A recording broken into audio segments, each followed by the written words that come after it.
estar com vocês de novo na casa do Senhor e que Ele renove nossas forças. Mais uma noite que a gente esteve trabalhando, alguns estavam em casa cuidando da casa, mas que o Senhor venha e renove nossas forças, nos dê alegria nessa noite. E eu gostaria de compartilhar com vocês um trecho do Salmo 95, do versículo 1 ao 5. Salmo 95, versículo 1 ao 5. Todos acharam? O Salmo diz assim: Venham, cantemos ao Senhor com alegria, aclamemos a rocha da nossa salvação. Vamos à presença dele com ações de graças. Vamos aclamá-lo com cânticos de louvor. Pois o Senhor é o grande Deus, o grande Rei acima de todos os deuses. Nas suas mãos estão as profundezas da terra, os cumes dos montes lhe pertencem. Dele também é o mar, pois ele o fez, e suas mãos formaram a terra seca. Palavra de Deus até aqui. Esse aqui é um convite que o sacerdote ou o levita faziam para todos os israelitas que estavam no templo do Senhor. E eles estavam lá para adorar e cultuar a Deus. E o salmista, o sacerdote chama: venham, cantemos com alegria ao Senhor. Aclame a Ele como a rocha da nossa salvação, com brados de alegria, que Ele é a rocha da nossa salvação. Mas por quê? Qual o motivo que nós devemos cantar com alegria? Está no versículo 3, 4 e 5, que o Senhor é aquele que nas suas mãos estão a profundeza da terra até os cumes dos montes, de uma extremidade das profundezas até a extremidade dos picos dos montes. Ele é o dono de tudo, Ele é o Rei de tudo. Então que tudo que está no meio é dele, que Ele fez o mar e fez a terra, e tudo que nele existem é dele. E esse é o motivo que nós cantamos com alegria para Ele, porque Ele é o Rei de toda a terra. O mundo inteiro, cada canto do universo está nas mãos de Deus.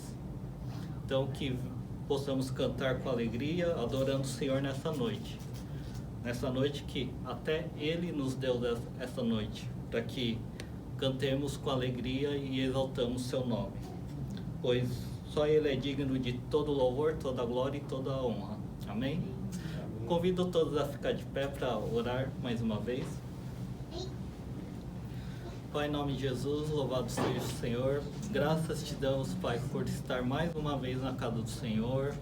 Alguns chegaram aqui cansados, outros preocupados, outros chegaram com alegria, mas sabemos que o Senhor vem que o Senhor possa vir ao nosso encontro, trazendo alegria, paz, convicção que estamos diante de Ti, nos alegrando, cantando a Ti, Te adorando, pois o Senhor é o Rei de toda a terra.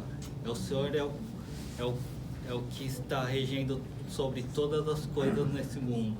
Que possamos estar nessa noite exaltando Seu nome, que essa adoração venha do nosso coração, de todo o nosso ser, possa clamar o nome do Senhor nessa noite. Amém. Que o Senhor possa abençoar os louvores, abençoe a ministração, que o Senhor fale conosco, que tudo que seja feito essa noite seja para a glória e honra do Senhor. Amém. Em nome de Jesus. Amém. Amém. Ok, vamos louvar ao Senhor.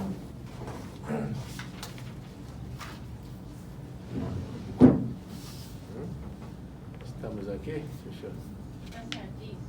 Ok, vamos louvar o Senhor com essa canção, né? Estamos aqui, graça e paz para todos, Deus abençoe. Oh, graça, né? Deus abençoe.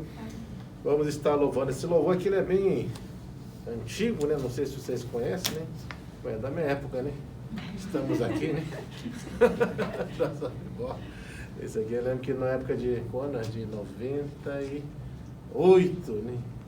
A gente cantava esse louvor aqui, né? Vamos louvar o Senhor, né?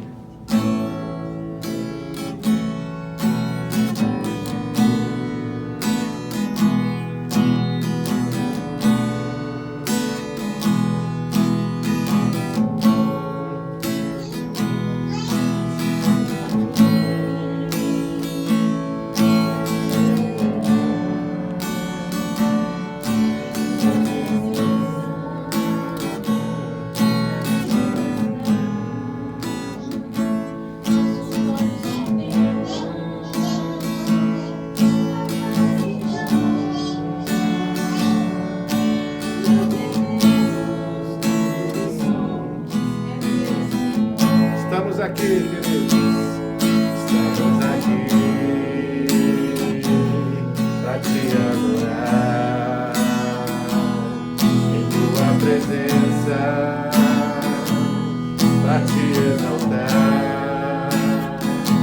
Nossos olhos contemplam tua face de amor, tudo que temos, tudo que somos é teu, Senhor. Nossas vidas estão guardadas em tuas mãos, estão escondidas no teu coração. Pois somos nós, eleita sacerdócio real, povo santo de Deus, a fim de proclamar teu reino, ó Senhor. Nossas vidas estão guardadas em tuas mãos, estão escondidas no teu coração. Pois somos raça eleita, sacerdócio real, povo santo de Deus, a fim de proclamar teu reino, ó Senhor. Estamos aqui pra te adorar em tua presença, pra te exaltar. Nossos olhos contemplam tua face de amor, tudo que temos, tudo que somos é teu, Senhor. Nossas vidas estão guardadas em tuas mãos, estão escondidas no teu coração. Pois somos raça eleita, sacerdócio real, povo santo de Deus, a fim de proclamar teu reino, ó Senhor. A fim de proclamar teu reino, ó Senhor. A fim de proclamar teu reino, ó Senhor.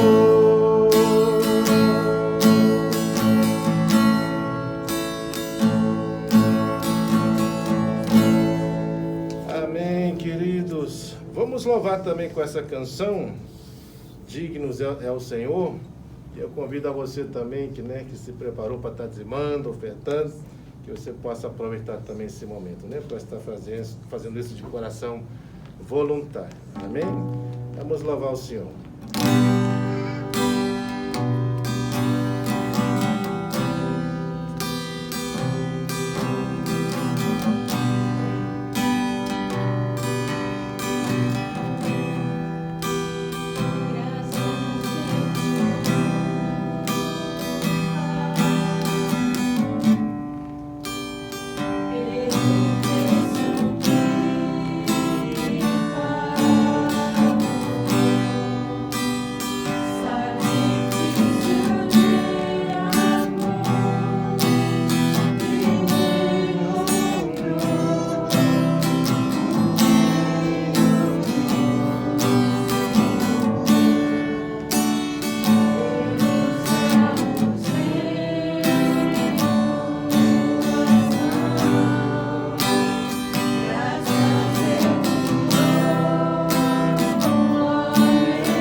ó Pai, te agradecer, Senhor, por esse período, clamando ao Senhor para que o Senhor possa receber, Senhor, tudo que nós, ó Pai, realmente louvamos a Ti como oferta agradável ao Senhor. Por isso que o Senhor, Pai, esteja preparando, Pai, o nosso coração, Pai, nesse momento, para ouvir, Pai, aquilo que realmente o Senhor quer ministrar ao nosso coração. Por isso eu te louvo, Senhor, te agradeço por essa oportunidade, Senhor, de nós podermos estarmos aqui reunidos, ó Pai, para louvarmos, para engrandecermos o Teu santo nome. Que o Senhor continue, Senhor, a trabalhar, a ministrar, Pai, sobre as nossas vidas. Por isso, Pai, receba, Senhor, todos esses louvores, Pai, diante de Ti, que o Senhor continue sempre a ministrar, Pai, as Tuas bênçãos sobre as nossas vidas. Por isso, Pai, eu te louvo, te agradeço por tudo, Pai, em nome do nosso Senhor e do nosso Salvador, Jesus Cristo, Pai, que eu clamo. Amém. Amém, queridos, pode se assentar.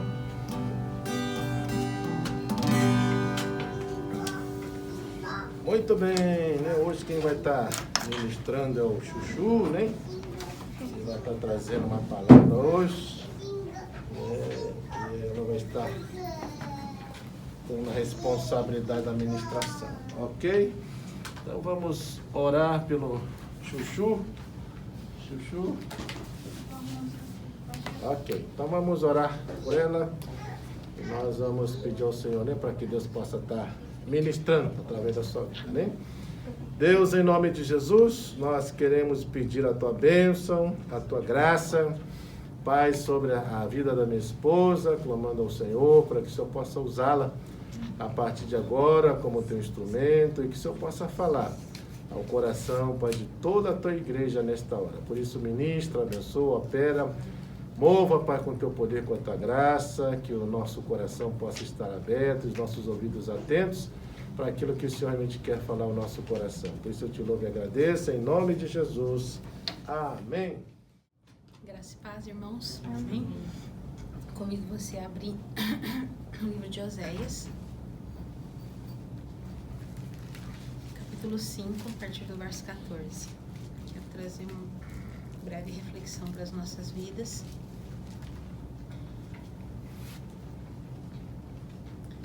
Nós não vamos ler agora, vamos ler daqui a pouco, mas deixa aberto aí Oséias, capítulo 5, a partir do verso 14.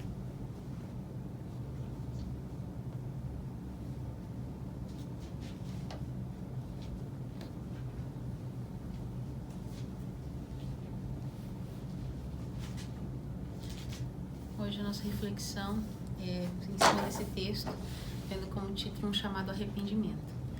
Quem já visitou a igreja lá em Suzuka, nós temos um dos versos que nós vamos ler aqui estampado na parede, né, em 3 idiomas. E muitas vezes a gente não para pensar, eu falo, a começar por mim, da profundidade que isso tem para as nossas vidas, né, e o que acontecia com Israel quando Deus traz essa profecia ali dentro do livro de Oséias. Nós vamos ver que o livro de Oséias, ele é um grito do profeta, é um grito sincero por arrependimento, e um arrependimento que seja contínuo. Nós vamos ver um profeta que Deus usa a sua vida, o seu relacionamento. Ele é conhecido, uma das formas que Oséias é mais conhecido é por ele ter se casado com uma mulher.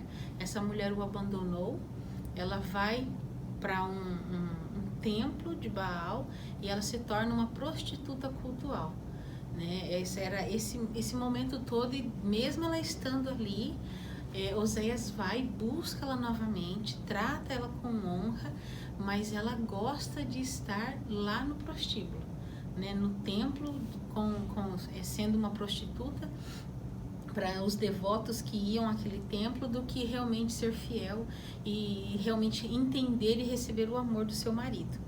Nós vamos ver que é um clamor do próprio Deus, chamando de volta o seu povo, né, falando para eles: voltem para mim, voltem, ele vai transbordar a sua misericórdia, o seu perdão, ele vai mostrar essa abundante graça que ele quer para com o seu povo.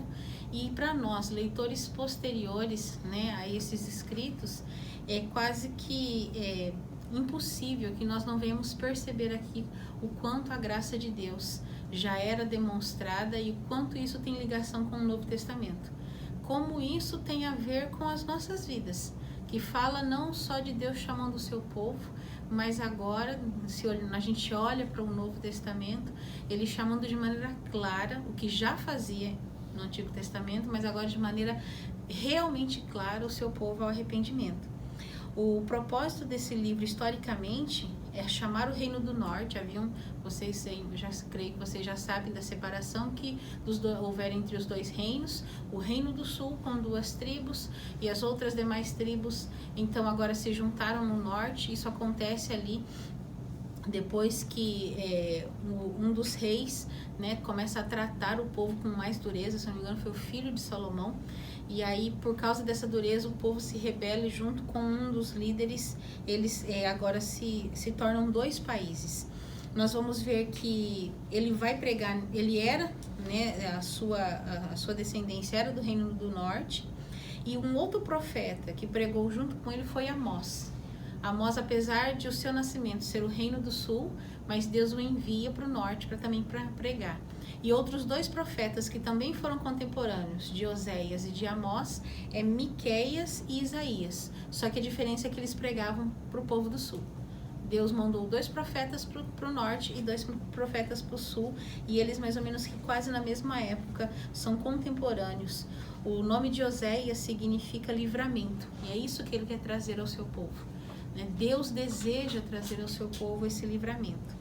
Esse texto que nós vamos ler, ele faz parte, né, de essa exortação. Mas nós vamos ver esse amor de Deus, né? Ele exorta, mas é porque ele ama, porque ele tem grande compaixão dessa nação. Se você ler o capítulo 11, o verso 8, né, é uma das... de Deus falando, né, acerca da misericórdia que ele tem, né, com esse povo, apesar de ser um povo destinado, apesar de o povo estar vivendo em total prostituição e idolatria, ele fala assim: como eu posso desistir de você, Efraim? Como posso entregá-lo nas mãos de outros, Israel? Como posso tratá-lo como tratei Admá? Como posso fazer com você o que fiz com Zeboim? O meu coração está enternecido. Despertou-se toda a minha compaixão. Nós vamos ver que Deus vai castigá-los, mas Deus jamais diz, né, que vai destruí-los a ponto de eles serem exterminados. Deus está trazendo esse castigo como uma correção. Agora vamos, né, novamente para o capítulo 5, o verso 14 em diante. Eu quero que a gente faça essa leitura, porque Deus está sendo tão duro com Israel. Porque infelizmente nós vamos ver nos próximos versículos que esse arrependimento que Israel aparentemente demonstra, ele não é sincero. Nós vamos ver que é da boca para fora, que é aquela coisa meio automática e momentânea. Ela é simplesmente emocional, mas ela não tem perseverança.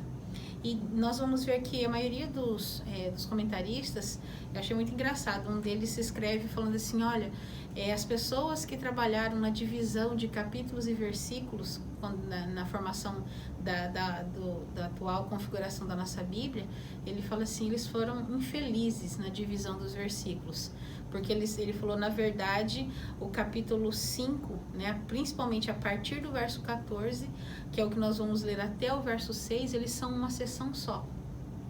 Ele falou, não adianta você ler só o 6, vai haver, às vezes, um outro entendimento, se você não entende o contexto que o capítulo 5 está falando. Então ele fala, é melhor nós lermos todo esse texto junto para nós vermos tudo o que está acontecendo, a gente entender um pouco do que está acontecendo ali com o povo de Israel. Vamos ler primeiramente do 14 até o 6:6. Pois serei como um leão para Efraim e como um leão grande para Judá. Eu os despedaçarei e irei embora, e os levarei sem que ninguém possa livrá-los. Então voltarei ao meu lugar, até que eles admitam sua culpa. Eles buscarão a minha face. Em sua necessidade, eles me buscarão ansiosamente. Verso 1, capítulo 6. venham, voltemos para o Senhor. Ele nos despedaçou, mas nos trará cura. Ele nos feriu, mas sarará nossas feridas. Depois de 2 dias, Ele nos dará vida novamente.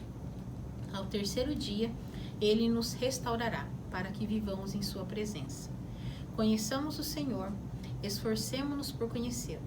Tão certo como nasce o sol, Ele aparecerá. Virá para nós como as chuvas de inverno, como as chuvas de primavera que regam a terra. Que posso fazer com você, Efraim? Que posso fazer com você, Judá? Seu amor é como a neblina da manhã, como o primeiro orvalho que logo evapora. Por isso eu os despedacei por meio dos meus profetas, eu os matei com as palavras da minha boca.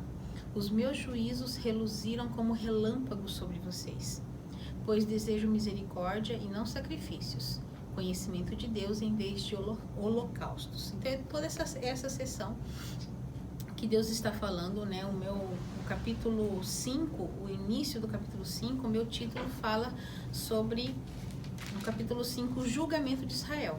Deus vem mostrando a culpa de Israel, continuamente o que eles estavam fazendo. E no capítulo 6, apesar de você olhar, é uma coisa bonita que está escrito, não é nada feio. Você fala, nossa, seria tão bonito eu fazer essa oração, né?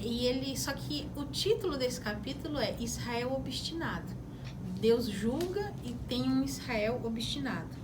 Nós vamos ver que Deus, no capítulo 5, ele começa a falar sobre essa nação, o julgamento que ele vai trazer sobre o reino do norte, e ele vai falar, no verso 12, o seu juízo.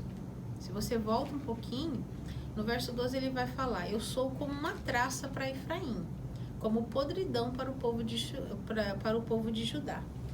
E aí, o que eles fazem? A resposta, quando Deus fala no verso 12, que vai trazer juízo sobre eles, no verso 13, a resposta de Israel, Deus está falando como eles agiram. Ele fala assim, quando Efraim viu a sua enfermidade e Judá os seus tumores, Efraim se voltou para a Síria e mandou buscar a ajuda do grande rei. Mas ele, no caso esse grande rei da Síria, não tem condições de curar vocês, nem pode sarar os seus tumores. Porque o que acontece? Deus chama o povo para arrependimento, fala, vocês estão sendo continuamente rebeldes a mim, eu vou castigar vocês, e o povo não se volta para Deus. Para nós que estamos fora, né, a gente gosta às vezes, eu falo por mim, né, às vezes a gente gosta de julgar. Quantas vezes eu, na minha ignorância, falei, olha, se eu tivesse visto aqueles milagres lá no deserto, não tinha feito como o povo, não. Eu tinha obedecido, mas a gente faz igualzinho. Infelizmente, em alguma hora da vida, a gente escorrega do mesmo jeito que Israel escorregou no deserto. Infelizmente, a nossa natureza é essa. E Israel ouve o que Deus está falando, que vai destruí-los, né, como traça, como podridão, é o juízo deles, e eles vão buscar a cura na Síria. E mal eles sabem que essa própria Síria, que vai ser a ferramenta de Deus para executar o juízo e para que eles sejam lançados no exílio. Né? Aqueles que eles buscam salvação se tornaram, né, os seus ceifadores. Nós vamos ver que Deus está falando que essa nação não pode fazer nada. Por que eles estão buscando? Por que eles estão insistindo em não se arrepender? Eles sabiam da brevidade do juízo, mas eles ainda estavam tentando, da sua forma, do seu jeito, abrandar esse juízo, abrandar esse castigo de Deus. Quando nós vamos ver que essa mania, né? Aqui eu percebi assim, aquela mania que nós brasileiros temos de falar que a gente tem um jeitinho para tudo, né? E aí eu até brinquei, né? Quando eu estava escrevendo, eu falei assim, o jeitinho brasileiro não é nosso, não é original. O jeitinho brasileiro está no cerne humano, tentar fazer as coisas do seu jeito, tentar agradar a Deus ao seu modo, né? Tentar buscar deuses que satisfaçam o seu ego, que deem aquilo que eles querem receber. Semana retrasada mesmo, Hiradesan estava trazendo a pregação e ele comentou sobre isso. Ele falou assim, orem, né, por essa nação. Ele é japonês E ele falou assim, eles estão saindo aos templos, né? Eles estão lá fazendo orações, fazendo promessas para que recebam aquilo que eles querem. E aí eu me lembrei de uma das professoras que eu tive nos cursos de japonês que eu participei aqui. E ela falava pra gente, ela falou, vocês vão no templo? Porque o nosso curso foi bem nessa época de virada do ano. Eu falei assim, não, a gente vai na igreja, né? A gente vai pra igreja, a gente vai orar, pedir que Deus nos guie, né, no próximo ano. Ela falou, então, eu tenho 2 templos que eu e meu marido é sagrado, a gente vai todo ano, a gente não pode faltar. É como se a maldição viria sobre a casa deles, né, lá na região de Suzuka. Eu não lembro o segundo, mas o primeiro, que era o que não podia se abrir mão, era onde abençoava o comércio, né? Era o Deus que abençoava o comércio. O marido dela, né, a família dele era dona de um restaurante bem tradicional na cidade. Então, eles dependiam da benevolência desse Deus, para que os negócios, né, para que o comércio da família prosperasse. E nós vamos ver que esse é o cerne do ser humano. Ele não busca a Deus por aquilo que Deus é. Ele vai buscar a Deus muitas vezes por aquilo que Deus pode oferecer para ele. Né? Nós sabemos que essa é a forma que muitas pessoas se achegam a Deus. O problema é se ficar nisso. Não é um problema nós chegarmos a Deus por causa de uma dificuldade. Porque às vezes é quando a nossa crista baixa e a gente reconhece que precisa de Deus. O problema é quando a gente fica nisso. E a gente quer fazer com Deus como a gente faz, as outras pessoas fazem com qualquer um dos outros deuses. Eles estão tentando, né, assim como todo ser humano, obedecer a Deus do seu jeito, né, fazer alguma coisa boa, similar, que não exija tanto sacrifício, né? O grande desafio do cristianismo é que ele exige do cristão exclusividade. Deus, ele não abre mão, né, de ser o único. Ele não faz ele não faz sociedade com nada e com ninguém.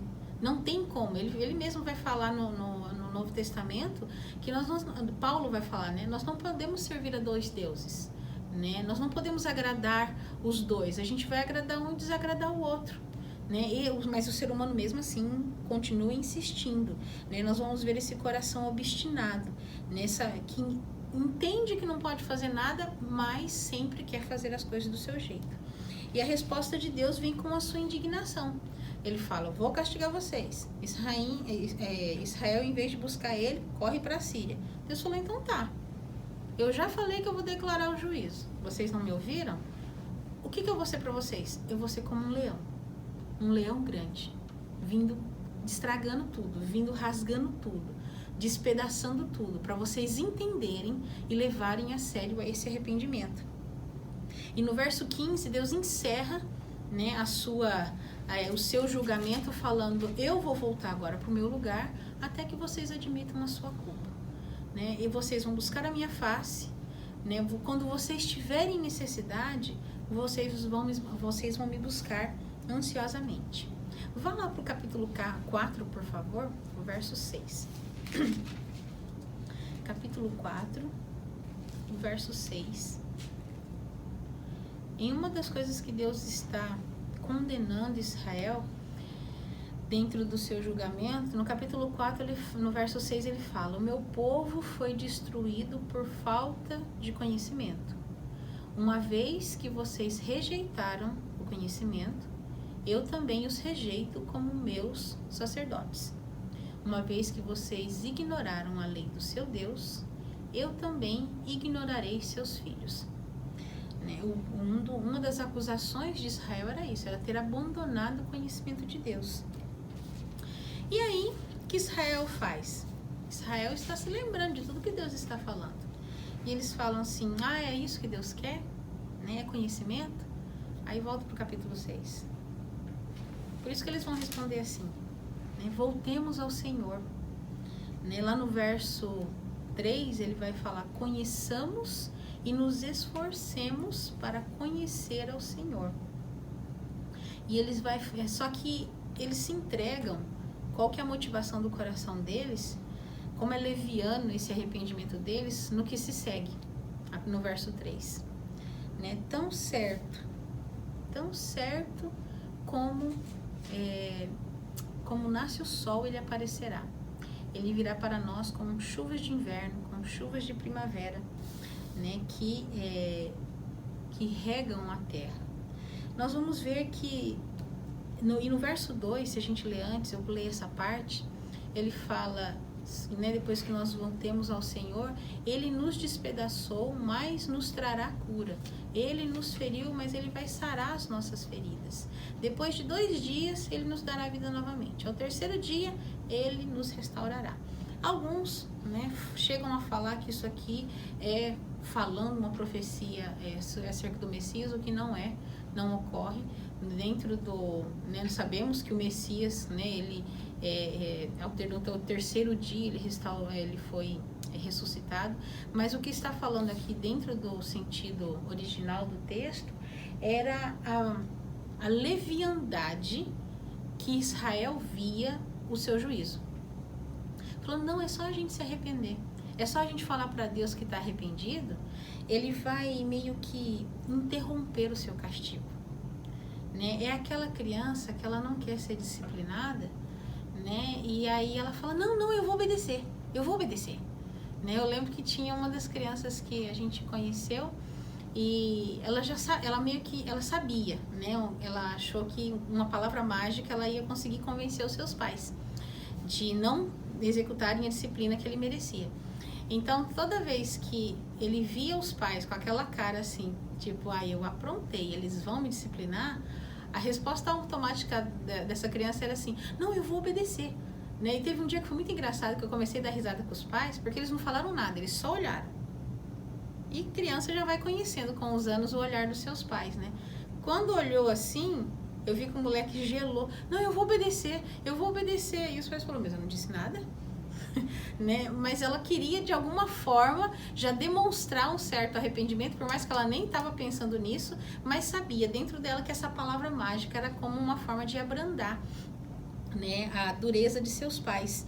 E Israel está fazendo agindo da mesma forma leviana, né? Se nós falarmos que nós vamos buscar ele, que nós vamos voltar, que nós entendemos que ele sim vai nos despedaçar, mas a gente entende que ele vai nos trazer a cura, ele vai nos ferir, mas a gente sabe que ele vai curar as nossas feridas, e isso vai ser só um breve tempo.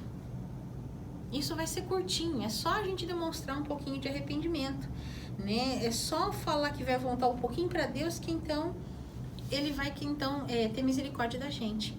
E aí eles acabam se entregando mais ainda, como eu comentei, agora no verso 3. Né? Ele virá, né, para nós como chuvas de inverno, como chuvas de primavera que regam a terra. Isso vai mostrar aonde estava a preocupação de Israel em relação ao seu castigo. Eles não estavam concentrados em que eles precisavam se arrepender e ter uma vida espiritual com Deus, mas eles estavam preocupados com a fonte de suas provisões. Israel dependia, né, das chuvas para que eles tivessem o cuidado e eles tivessem o suficiente para as suas provisões para o próximo ano. Qual que era a função das chuvas de inverno? As chuvas de inverno, elas amoleciam a terra que estava seca, então eles podiam passar o arado e preparar a terra para então ela receber o plantio. E as chuvas de primavera, elas eram responsáveis para dar o crescimento às plantações. Um dos comentaristas, ele diz assim, esse verso nos mostra que Israel só queria a religião natural. O que era? Eles queriam uma boa colheita. Eles queriam que Deus não tocasse naquilo que era o que traria realmente uma ferida para eles. Deus se afastar, eles não estavam pensando nisso, eles estavam pensando no que eles perderiam, né? Não no próprio Deus propriamente dito. E naqueles dias, se nós olhamos para a história, e por causa desse julgamento que Deus está trazendo, o povo de Israel se rebelou contra Deus, eles estavam servindo o Baal da fertilidade. Era esse Baal da fertilidade que a mulher de Oséias foi trabalhar. né? Eu creio que a maioria já sabe, mas os cultos, né? Essas mulheres que ficavam ali, elas não só serviam no templo, mas elas eram prostitutas. As pessoas iam e tinham tanto homens como mulheres, né? Se prostituindo ali. De que forma? Eles eram como se fosse uma espécie de canal, né? Com a divindade. Então eu queria, né, alguma coisa daquela divindade, eu ia e me relacionava sexualmente com aquela pessoa. Então tinha para homem e tinha para mulher, né? Era um prostíbulo com a intenção religiosa. Era isso que acontecia. E eles estavam então com esse Deus para eles, essa divindade que trazia fertilidade. Então eles confiavam que Baal traria para eles, né, o suficiente para que eles tivessem uma boa colheita. E eles então se colocam aqui, né, já que nós estamos buscando Baal e Deus, eles sabiam, né, nós vamos ver em toda a história de Israel que Israel sabia da promessa, né, eles tinham isso na história deles, isso era passado, e eles de certa forma se vangloriavam. Em muitos momentos nós vamos ver isso estampado nas reações dos israelitas, eles se gloriando pela herança que eles tinham em Abraão, de quando Deus chamou Abraão. E nós vamos ver uma dessas situações no Novo Testamento, quando os fariseus eles começam a se gabar, de certa forma, a Jesus, que eles eram filhos de Abraão.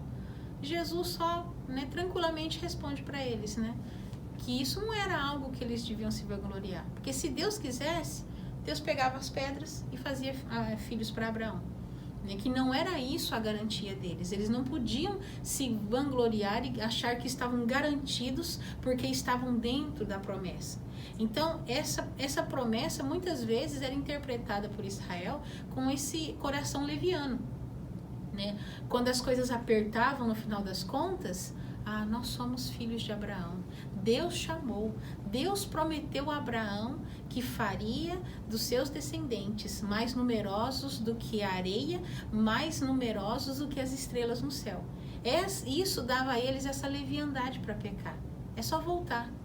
Né? É como a gente dissesse assim, aquele filho aquele filho que já não tem mais vergonha, aquele filho que já não tem mais pudor. Ele erra, no final das contas meu pai e minha mãe vai me perdoar. Né? No final eu posso fazer o que for, eu vou levar um castigo, eu posso levar umas palmadas, ficar uns dias sem celular, né? Sem internet, mas depois eles vão amolecer e tudo volta a ser como era antes. Eles achavam que Deus era assim, que era um pai ambíguo, que é um pai que muda de ideia, que é um pai flexível, né? E assim, maleável. Não. Deus, o que é certo, o que é errado, e ele jamais vai fazer qualquer concessão. Nós vamos ver que o verso 4, né, só aumenta, né, a superficialidade do arrependimento deles, que esse arrependimento não vem do coração. Porque Deus vai falar assim, olha, o que eu posso fazer com você? Vocês querem me trocar só porque vocês querem a garantia de ter uma boa colheita. Vocês não me amam. E ele fala, o que eu faço com você, Efraim? O que eu faço com você, Judá? Né? Fiquei tentando imaginar essa indignação, né? De, poxa, eu já te ensinei, eu já te mostrei, você viu na história, vocês têm um testemunho de seus antepassados. O que eu faço mais para que vocês entendam? Né? Aquele pai que está chacoalhando o filho, dizendo, olha, acorda para a vida. E ele fala, olha como vocês são superficiais. O amor de vocês é como neblina da manhã. É como o primeiro orvalho que logo evapora. Né? Até parece bonito. É igual quando nós levantamos de manhã. Tem ali o orvalho, mas menos de 1 hora de sol é suficiente para poder secar todo aquele orvalho. Nesses dias mesmo eu comentei isso, né, com as meninas. Eu falei, eu levantei de manhã, tudo, tinha neve em cima da proteção do carro, né, onde tá os painéis solares, tudo. Eu falei, ixi, hoje nem vai pegar energia, né? Porque com essa neve em cima, não deu 2 horas. Tinha secado tudo. Não tava nem mais úmido, tava seco, né? Porque é algo temporário. Né? Algo que logo se vai. né? Se nós pudéssemos dizer, né, e tentar trazer algumas aplicações de como pode ser esse primeiro orvalho que logo evapora, é aquela fé, né, que em qualquer, na menor na menor circunstância, na menor luta que aparece, já começa a indagar a Deus, né? Já se esquece de Deus, né? Já procura, na hora que está acontecendo a situação, os problemas, as divergências, em vez de esperar Deus, não, vai tentar fazer do seu jeito. Ou então já não, Deus, não tem jeito, né? Desisto, né? Ou muitos, infelizmente, em alguns casos, até se esquecem de Deus. É comparado com esse orvalho que logo se evapora. Deus está desejando do seu povo não palavras bonitas, ritos, como eles estavam se apresentando nos primeiros versos do capítulo 6. Mas Deus estava esperando deles um amor realmente verdadeiro, um relacionamento espiritual e emocional com Ele.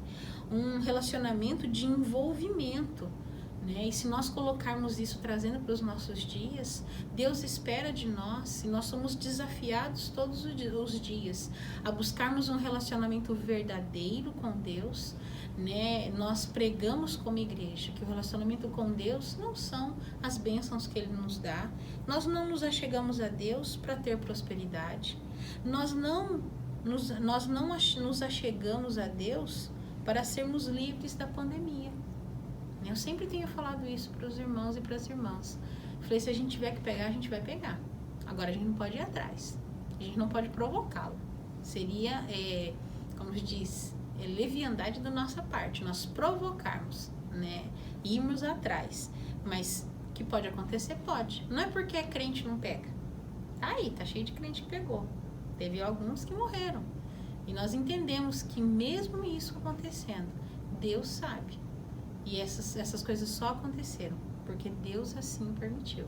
É difícil, é duro para nós ouvirmos isso, né? E falar, mas Deus, né, levou aquela pessoa pela pandemia? Sim, era o tempo dela. Se não tivesse morrido pela pandemia, ia cair uma pedra do céu e morria. A hora que Deus chama a nossa senha, podem ser vários os meios aqui na terra, mas Deus tem um tempo certo. E nós não podemos buscar a Deus com medo dessas coisas, ou com medo das mazelas que nos assombram, porque nós podemos ter momentos na nossa vida, dias mais nebulosos, nós podemos ter mazelas na nossa família, não conosco, mas com pessoas que nós conhecemos, mas isso nunca deve ser o motivo de nós buscarmos a Deus, né? E nós vamos ver que a fé de Israel era como um fogo de palha, né? Você acende, em segundos ele se apaga. E Deus nos chama, né? Eu estava meditando em cima desse texto e trazendo como aplicação para as nossas vidas, né? Deus nos chamando a uma profundidade maior com Ele, né? Não estamos falando ou querendo dizer que cada um está num nível, né? Ou está fazendo o que Israel estava fazendo, mas nós podemos ser tentados pela nossa carne.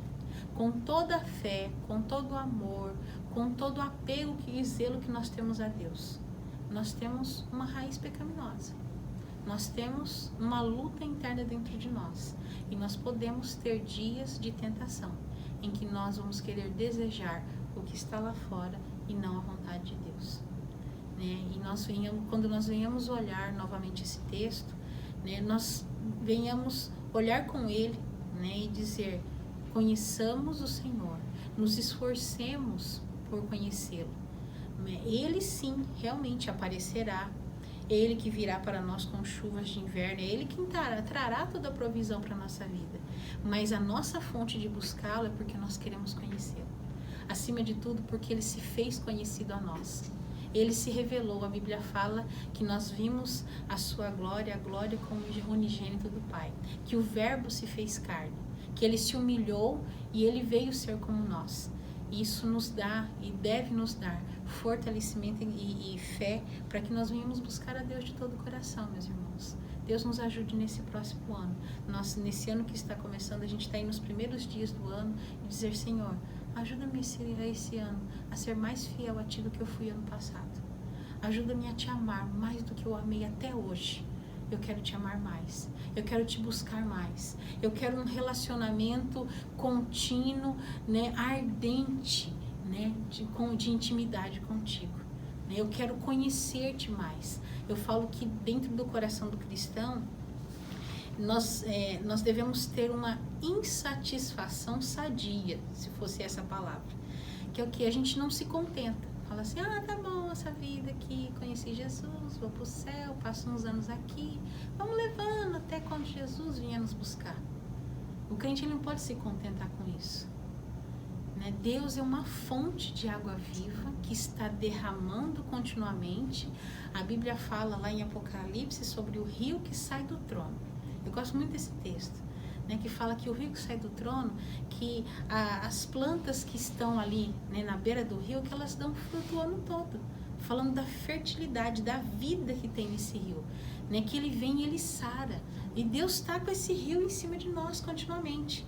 Né? E às vezes a nossa falta de fé, a nossa dúvida é como se fosse um guarda-chuva, parece que a gente quer colocar, né? Deus está ali derramando, Ele quer mais intimidade com a gente, Ele quer que nós venhamos conhecer mais, mas pra gente, a gente fala assim, não Deus, peraí, eu quero ver isso, não, peraí Deus, eu quero experimentar isso, não, peraí Deus, espera um pouquinho aí com a água aqui, deixa eu colocar aqui um guarda-chuva, desviar um pouquinho, porque eu quero fazer essas coisas. E a gente sabe que no final das contas a gente só está perdendo tempo.